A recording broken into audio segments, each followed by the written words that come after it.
Welcome! It's Mud Dog with the Texas Space Navy bringing you another Star Citizen video. And today I thought I would do a Discord Q&A.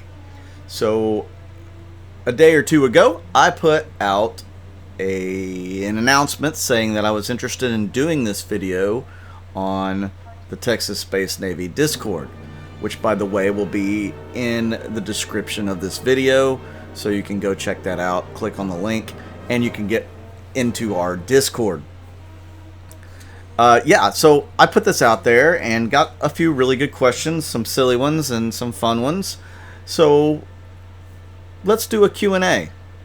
I plan on opening up a Q&A to all of my YouTube subscribers or all of my YouTube watchers, really, anybody who can comment in the not so distant future. So if you have some questions, you might want to hold on to them until I announce that, and then I will try to do a Q&A for you guys. So I wanted to also show you what I just pulled up on the screen there while editing my 600i. I put a Javelin power plant on the 600i. Why I have access to a Javelin power plant, I couldn't tell you, but it's on my 600i now. So we're going to roll with that. Okay, so let's get into the Q&A. The very first question is from Some Mad Tech. It's kind of a double question because Grasshopper added a little bit to it. So Some Mad Tech asks, if you had to start back over again with only 5K in credits and starting ships, how would you make your way back up to where you were today? And how long do you think it would take you? Grasshopper added, if you start the game again today fresh with a starter ship, let's say a Titan, what would you do to make cash? Well, to answer both of your questions, I would do box runs. And I have a video up as well about those box runs that I did for 391. It's a fantastic way to make a lot of money pretty quickly. I would do box runs. I would throw in a few bounties and that sort of thing just for the fun of it, because I'd probably get bored with doing just box runs. But yeah, that's what I would do, is a lot of box runs until I could afford probably a bigger or better ship. And that's the route I would take. Avalon64 asks, what are your expectations on the future gameplay of Star Citizen, and what am I excited about? Expectations? A very fun game that has a lot you can do in it, a lot of content, a lot of different ways to approach it, from, you know, the good side, the bad side. This is a loaded question. There is a lot to answer in this question. I could probably do an entire video on this question. So what am I most excited about? Well, you know, I'm excited about exploring, going to different systems. You know, I want to be able to trade across systems. Again, this is a very loaded question, and I may pocket a full-blown explanation or a full-blown answer to it for a future video, Avalon. So it's an excellent question. I wish I could give you a simple answer to it in this video, but it's going to take a long time. So I will give you what I have already, and then we'll look at doing a whole video based off of this question in the future. Ducky EXE asks, if you could have any major feature in Star Citizen from another game, what would you want and why? I have talked about this feature quite a bit with orgmates and people that I've played this other game with, and quite a lot. And I would take the command structure comms from Battlefield 2142 and insert it into Star Citizen somehow. Battlefield 2142 had a system, and it's like Battlefield 2 had the same similar system as well, but you had a commander and you had certain things you could do as commander. Then you had squads, and of course one person in the squad would be a squad leader. And the comms would be kind of like trickle-down comms, where the squad leaders could directly communicate with the leader or the commander, and the commander could directly communicate with the squad leaders. The squad leaders could also communicate within their own squad. It worked really well. I think the game squad has a very similar setup, but it wasn't as intuitive. It wasn't as easy to use as Battlefield 2142. I do believe that there's room for a little more complexity when it comes to a game like Star Citizen. You know, why stop with 2 levels or 3 levels? Why not go with 4 or 5? But that is a whole nother beast to tackle at another time. But that is the biggest feature, the one I'm thinking of right now, that I would add from one game and put it into Star Citizen. Avalon64 asks again, do you think we will have space prostitutes? If yes, I want an 890 jump, and I will have the most expensive space brothel. I don't know if that's a question or a statement, Avalon. I don't think we're going to have prostitutes, because the game is a game. It's not necessarily meant just for adults, even though that's what the largest demographic is. You know, if there's prostitutes, I don't think you're going to be doing anything with them. So, yeah, Avalon, you know, that would be great to turn your 890 jump into a brothel. Why not a casino? I think it would be great to have a Javelin, Idris, or 890 jump casino. That would be cool. But, anyways, yeah, I don't know that prostitution is going to be a big thing in the verse. I'm sure it's going to be out there somewhere, but I don't think you're going to be able to interact with them the way you're hoping to make money off of it. Now, Boris the Blade has a few questions here. Cartu Al, before and after 310, was it improved? Well, we don't have 310 yet, so I really can't answer that with personal experience, but I can tell you that they buffed the weaponry. The flight mechanics are going to be quite a bit different. And I assume it's probably going to have a little more armor as well. Like some of the shield holes, I think, were filled in. So it should be much more improved and much more viable to use as a light fighter. So, you know, it goes in the vein with some of the other light fighters out there. Like a Buccaneer or, you know, an M50, which really isn't a fighter, it's a racer. But you get the idea. So it should be at least on par with those all around. It's a much bigger light fighter, so maybe it'll be tougher, and it's going to have possibility of size 4 fixed weapons, so it could definitely be kind of nasty if you can hit with those fixed weapons. Even size 3's gimbal would be probably pretty good. This thing should be the most maneuverable ship out there, so we'll have to wait and get our hands on it to see how much I feel like it's improved. Atmospheric flight and space, you know, again, that's something we'll have to wait on 310 to find out more about how it feels. From what I can tell, it's going to be significantly different. Taking the right ship for the job. This question it's definitely going to be an important question to answer whenever you take jobs in the verse, especially if you are limited on what ships you have access to. And let me get more complex. If you have several ships in one system and you are in another, you won't have access to those ships.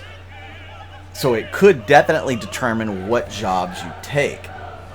If you're just a hauler, well, maybe, you know, that's all you're going to have, and it won't be such a big deal.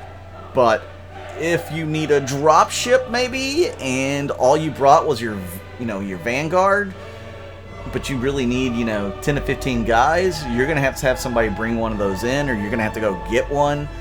It could be quite an issue if you don't have a way to move your ships around a little more freely. So definitely keep that in mind in the future. When you're taking jobs, you need to have the right ship for the job. As you can see in this video, I'm doing this patrol mission where, I'm pretty much encountering bad guys left and right. Some of them have some pretty serious firepower. I decided to go with overkill and take the 600i with 3 rhinos on it. And a FR86 shield on it, which is pretty darn stout. So again, the right ship for the right job. For me, this was the right ship because I just didn't want to risk anything. I wanted to make it easy peasy. So that's what I did. Unfinished features. So there are quite a few unfinished features right now, but I expect those to be fully fleshed out, you know, when this game gets into beta, at least when the PU gets into beta, not when Squadron 42 goes into beta. So we will see a lot more added to it. The big question is, once they finish with Squadron 42, are they going to go straight into Chapter 2 of Squadron 42? Or are they going to divert some resources into the PU to get some of those features added in? I don't have the answer for you. I wish I did, but I don't. I don't know exactly what they have planned. He also wanted to know the ships that can carry the rock and vehicle mining. So ships that can carry the rock is going to be anything that can carry a Tumbril Cyclone. So there's a wide variety of those. Most likely Freelancer and up, maybe even a Cuddy Black. Those type things, ships will be able to carry the rock, the Grey Cat Rock, which, if you don't know, is going to be a mining vehicle. I would expect 1 or 2 more mining vehicles out before this is all said and done. I don't know how soon, but I would not say we'd get another mining vehicle this year. So, yeah, good questions there. Again, those are some questions that could take quite a long time to answer. I could probably do a whole nother video on that. Maybe we'll revisit some of those when 310 comes out. Nine Toads ask, what are the plans for the org? Rank, structures, different groups, trade, defense, pirate or privateer? How do you gain in rank, activity or lack thereof? So, really great questions. And let me first say this is a disclaimer. You know, some of this stuff will be subject to change. Maybe all of it's subject to change. Obviously, the game is not out yet. The org is growing. And so we have a lot of stuff going on in the background that a lot of folks don't know about. The leaders and officers have been working on coming up with different things for the org to make it more organized and more structured. So right now we are looking at having at least 3 divisions. Those divisions will be broken up into, like, we'll have an industry and commerce division, which will have somebody kind of leading that group. We'll have an administration division with, of course, somebody leading that group, and then the security division. All the groups will work together, but also work independently as well. So we'll kind of have a branching command structure, at least to make things more simple and more organized, where you'll have leaders of those groups. And if you are mostly going to be industry commerce, you'll kind of fall under that branch and that leadership structure. Whereas, you know, if you want to be straight up military, or you're flying escorts a lot, then you will fall under the security side of things, and whoever's leading that branch of the organization. But again, they'll all work together. Administration's going to cover a lot of things, including, like, you know, peace treaties and mutual protection pacts, or media, that sort of thing. It'll cover a lot of different things. We will possibly have more divisions as the org grows and as it's needed, or as we come up with new ideas. So all of that will be, you know, brought online eventually to where everybody can actually see all of it. We are still working on fine-tuning it so that you guys will be able to know where you fall in the rank of things. As far as how you gain in rank, you know, is it based off of activity or inactivity? I mean, it could be, yes. Obviously, there's going to be some things that we're looking for certain officers, certain qualities that they might possess. You know, do they naturally lead? Do they lead by example? I mean, the different things that we might need for, you know, officers going forward. Because obviously you're going to have to be able to lead a group of people if you're going to advance up through the ranks. Whether that's, you know, by actual combat or by trading and stuff. Maybe you can tell everybody what the best trade routes are right now. You know, maybe you can lead a group of traders across system. I mean, there's all sorts of different things we can look at for criteria. We haven't laid out the exact criteria as of yet. That too will be coming down the pipe, or at least we'll have a better sense of what that criteria needs to be. Right now, we've just based it off of, you know, who steps up and leads, who is respected by their peers, etc. You know, who do we know has former leadership experience and is actually good in those roles as well. That helps. So that's kind of what we're looking at right now. I know I didn't really answer the question like you probably wanted. It's TBD. So it's on the way. We've been working on it on the backside. There has been a lot of communication over it. When COVID hit, some of that stopped because, people have to live lives. People have to do some things. I've had to take a different job after losing mine, etc. So, yeah, COVID kind of put a wrinkle in it a little bit and slowed things down a little bit. We need to get back on that, and we will. So we will get that information to you as soon as we can, as soon as it's nearing completion at least. So I hope that works for you, Nine Toes. DeathCon18 asks, just a fun one, what do you think about my username? I think it's an awesome username. It's really interesting to find out why people choose their call signs in any game that they choose. Mine is particular to what they used to call our high school soccer team, because I grew up playing soccer, and we were called the Mud Dogs, and so I kind of stuck with that for many, many years, and it's stuck with me. So that's where mine derives from. DeathCon, I'm not sure where yours comes from because we haven't had that discussion, but I could see where it would go 2 or 3 different ways, and I really like it. I think it's a cool one. Usually anything with death in it is pretty cool. So yeah, I like your call sign, your username. Carlton, spelled with C4. We usually call him C4. What's your gaming history and what led you to Star Citizen? I mean, that's a whole nother video right there as well. But the short version is I was a huge Chris Roberts fan from Wing Commander. I played Wing Commander early on, when it first came out, and then I was hooked. I got every Wing Commander game after that, and I really enjoyed the whole series. I even bought the paperback books. So yeah, I'm a Chris Roberts fan, and when I learned that he was doing another space game, space sim, I was ready to go. So I jumped on board. I will open that question up for a future video. Excellent question, and we'll get more in depth later on. DeathCon18 asks again, pancakes or waffles? My wife loves waffles. I love pancakes. My grandfather used to have a recipe for pancakes that is by far my favorite. And, I could eat like 24, 25, 26 pancakes at a time.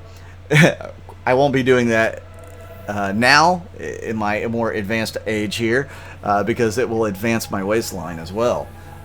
Plus, it takes a little effort to fix up the batter and to cook them, but I'm definitely a pancake man.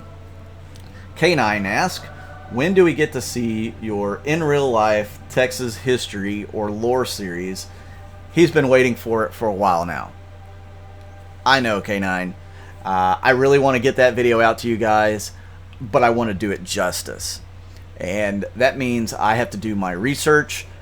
I mean, I am a history buff. That's what I got my college degree in. But since I am such a stickler for history, I really want to make the video worthy of what it should be.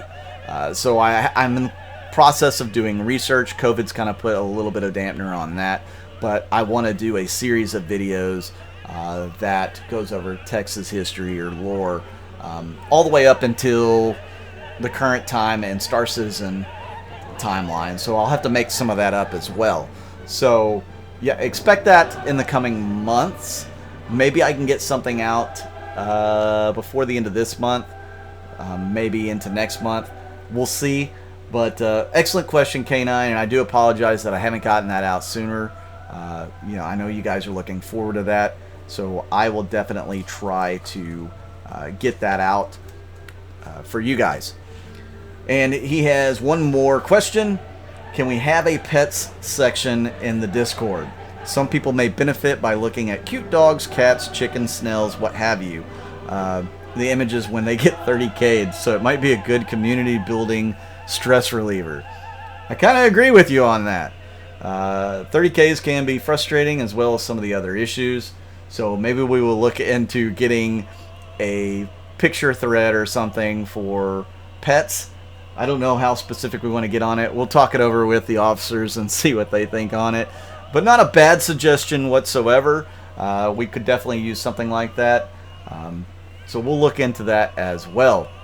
So guys, if you like the format of this video, please give me a like, give me a thumbs up, hit that subscribe button. If you haven't subscribed before, hit that little bell icon to let you know when I do more of these. I really appreciate all you guys tuning in to watch the videos.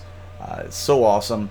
If you're interested in supporting the channel, I have a Patreon and a YouTube member section or description. It's in the description of this video, so check that out. Help me out. With that, I'm Mud Dog with the Texas Space Navy. I'll see you out in the verse.